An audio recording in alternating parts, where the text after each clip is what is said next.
Hello everyone, welcome back to my channel Ruhi blogs. তো শিবরাত্রির জন্য জলদি জলদি রেডি হয়ে গেলাম। দেন এখন আমরা 3 বান্ধবী মিলে বেরিয়ে পড়েছি পুজো দেবতাই দিদি বাড়ির উদ্দেশ্যে। আর এই যে দিদিদের বাড়িতে এই মন্দিরে আমরা অনেক ছোটোবেলা থেকেই উপোস থাকি। আর তারপর দেখো পুজো কিন্তু শুরু হয়ে গেছে, আর আমরাও কিন্তু পুজো দিতে বসে পড়েছি। প্রথমে অঞ্জলিটা দিয়ে নিলাম, আর তারপর কিন্তু বাবা ভোলেনাথের মাথায় জল ঢেলে নিচ্ছি। আর কে কে উপোস ছিল কমেন্টে জানিও, সাথে হর হর মহাদেব লিখে দিও।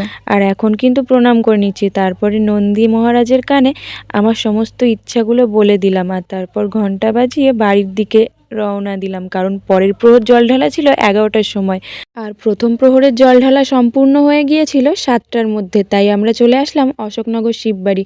আর আমরা এখন মেলায় যাব, কারণ সারাদিন এরকম বসে বসে আর ভালো লাগছে না। কতক্ষণ বলো তো একভাবে বসে থাকা যায়। বাড়িতে গিয়ে শাড়ি চেঞ্জ করে জামা পরে কিন্তু চলে আসলাম মেলা, এনার্জি গেইন করতে। আর দেখো এখানে কিন্তু চলে এসেছি মেলার ভিতরে, এবার এন্ট্রি করব। আর আমি প্রথমেই বলে দিচ্ছি, আগে কিন্তু আমি একটা কানের কিনে নিয়েছিলাম। মানে ভাবো, মেলায় ঢুকতেও পারিনি তার আগেই আমার কেনাকাটা শুরু হয়ে গেছে। তো আমার বন্ধুরা বলছিল আজকে তো তুই পকেট ফাঁকা করে দিবি, কিন্তু আসলে আমি শুধু একটা কানেরই কিনেছিলাম, আর কিচ্ছু কিনিনি।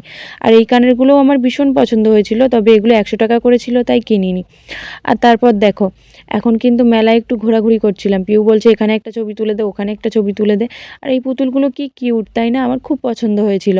তারপরে কিন্তু দেখো আমরা যাচ্ছিলাম নাগরদোলনার ওইদিকে।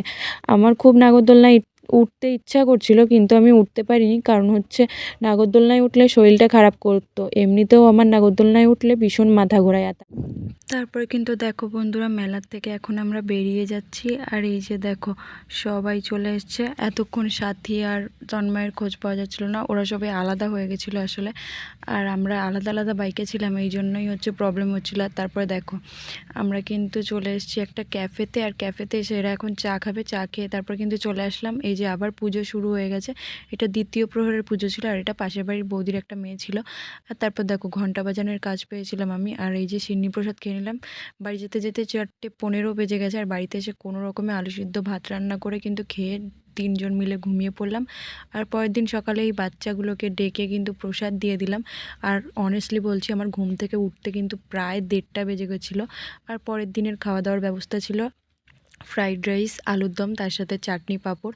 আর আমরা সবাই মিলে কিন্তু চলে এসেছি খেতে। কালকে এর অর্ধেক লোকও ছিল না কিন্তু পুজোর সময়, আর আজকে দেখো খাওয়ার সময় কত লোক। অবশ্য কালকে যারা যারা উপোস ছিল শুধু তারাই ছিল, আর আজকে তো অনুষ্ঠান ছিল আরেকটা। আর অনুষ্ঠানের সময় আমি বাড়িতেই ছিলাম, সেই সময় আসা হয়নি। আর এখানে আমরা সবাই একটু ভিডিও করছিলাম। তারপরে দেখো আমরা চলে এসেছি হাঁটতে হাঁটতে চিত্তরপোলের দিকে। আসলে আমাদের এখানে আসার ইচ্ছাই ছিল না, তাও চলে আসলাম। আর একজন আরেকজনের কাঁধে মাথা দিয়েই জীবন কাটাতে হবে এটাই ভাবছি, কারণ কারোর কোনো পার্টনারই নেই। আর তারপর পিউ একটা চা বানালো, সেই চাটা খেয়ে কিন্তু চলে আসলাম দিদিদের সাজাতে। ওদের আজকে একটা বউ ভাতের নেমন্তন্ন ছিল। আর তারপর দেখো এখানে আমাদের বাড়ির সামনে কলের পাইপলাইনের কাজ হচ্ছিল, সেখানে একটু এসেছিলাম। আর সাথী আমাকে বলছিল এখানে তুই ভিডিও বানাস, জায়গাটার কি অবস্থা করে দিয়েছে। ভিডিওটা ভালো লাগলে লাইক কমেন্ট শেয়ার সাবস্ক্রাইব করে দিও। টাটা। মহাদেবের ভক্ত হলে কমেন্টে ওম নমঃ পার্বতী পতে হর হর মহাদেব লিখে দিও।